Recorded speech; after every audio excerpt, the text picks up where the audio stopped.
بسم اللہ الرحمن الرحیم۔ صرف 5 منٹ کا مدرسہ قرآن و حدیث کی روشنی میں 4 صفر المظفر۔ نمبر 1، اسلامی تاریخ۔ حضرت یوسف علیہ السلام کی نبوت و حکومت۔ اللہ تعالیٰ نے حضرت یوسف علیہ السلام کو ایمان و توحید اور وحی کی برکتوں سے نوازا تھا۔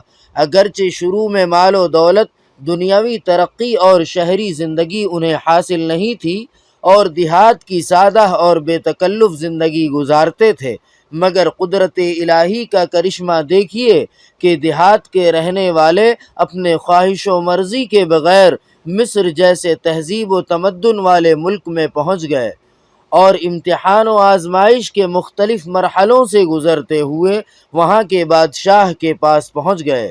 پھر ایک مرتبہ بادشاہ کے ایک خواب کی تعبیر بتانے کے بعد ملک مصر کی صورتحال کا تذکرہ کرتے ہوئے فرمایا، قحط سالی کے اس دور میں حکومت کو کامیابی کے ساتھ چلانے اور تباہی سے نکالنے کی تدبیر اور ملک کی گرتی ہوئی معیشت یعنی اکانومی کی حفاظت کرنا میں جانتا ہوں۔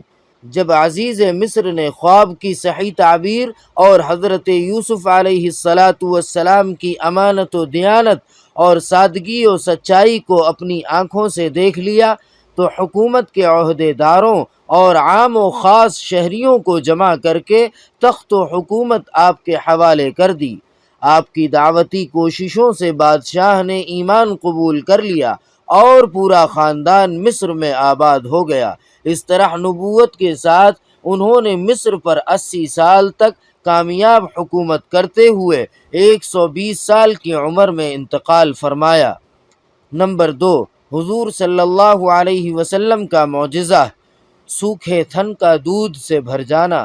حضرت ام معبد رضی اللہ تعالی عنہ فرماتی ہیں کہ ہجرت کے سفر کے دوران رسول اللہ صلی اللہ علیہ وسلم کا گزر میرے پاس سے ہوا۔ آپ صلی اللہ علیہ وسلم کا سامان ختم ہو چکا تھا، میرے پاس بھی کچھ نہیں تھا، البتہ ایک کمزور سی بکری تھی۔ آپ صلی اللہ علیہ وسلم کی نظر اس بکری پر پڑی تو آپ صلی اللہ علیہ وسلم نے فرمایا، کیا تم اجازت دیتی ہو کہ میں اس کو دودھ لوں؟ میں نے عرض کیا، ٹھیک ہے۔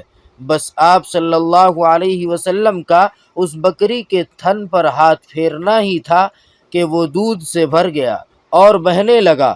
تمام لوگوں نے خوب پیا۔ جب ابو معبد رضی اللہ تعالی عنہ گھر آئے تو دودھ دیکھ کر پوچھا، ام معبد یہ کیا ہے؟ میں یعنی ام معبد نے جواب دیا، ہمارے پاس ایک بہت ہی بابرکت آدمی کا گزر ہوا ہے، یہ خیر و برکت اسی کی وجہ سے ہے۔ نمبر 3، ایک فرض کے بارے میں، اولاد کی میراث میں ماں باپ کا حصہ۔ قرآن پاک میں اللہ تعالی فرماتا ہے، ماں باپ میں سے ہر ایک کے لیے میت کے چھوڑے ہوئے مال میں چھٹا حصہ ہے اگر میت کے لیے کوئی اولاد ہو۔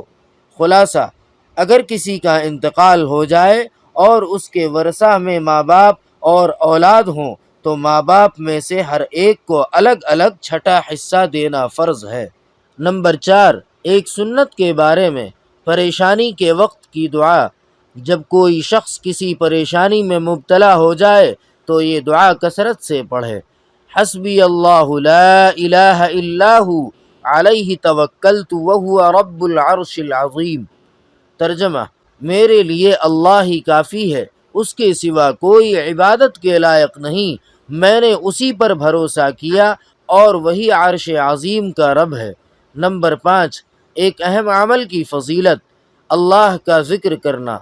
رسول اللہ صلی اللہ علیہ وسلم نے فرمایا، جو لوگ اللہ تعالی کا ذکر کرنے کے لیے بیٹھیں ان کو فرشتے گھیر لیتے ہیں اور ان پر اللہ کی رحمت چھا جاتی ہے اور ان کو دلی سکون حاصل ہوتا ہے۔ نمبر 6، ایک گناہ کے بارے میں، سچی گواہی کو چھپانا۔ قرآن پاک میں اللہ تعالی فرماتا ہے، تم گواہی مت چھپایا کرو، اور جو شخص اس گواہی کو چھپائے گا تو بلا شبہ اس کا دل گنہگار ہوگا، اور اللہ تعالی تمہارے کیے ہوئے کاموں کو خوب جانتا ہے۔ نمبر 7، دنیا کے بارے میں، دنیا کا سامان چند روزہ ہے۔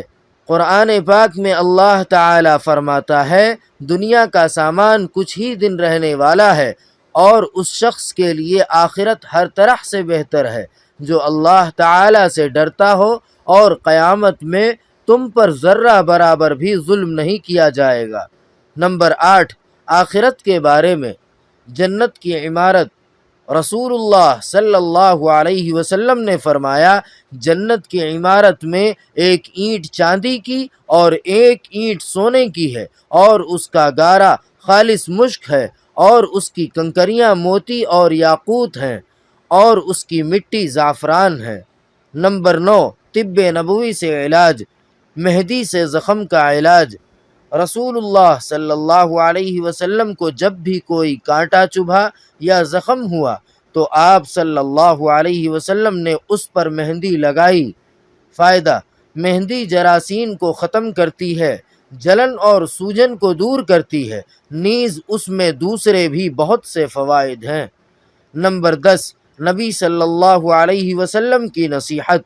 رسول اللہ صلی اللہ علیہ وسلم نے حضرت علی رضی اللہ تعالی عنہ سے فرمایا، اے علی رضی اللہ تعالی عنہ، اگر کسی عورت پر اچانک نگاہ پڑ جائے تو نظر پھیر لو، دوسری نگاہ اس پر نہ ڈالو، کیونکہ پہلی نگاہ تو تمہاری ہے اور دوسری نگاہ تمہاری نہیں ہے بلکہ شیطان کی ہے۔ سبحان ربک رب العزت عما یصفون وسلام علی المرسلین والحمد للہ رب العالمین۔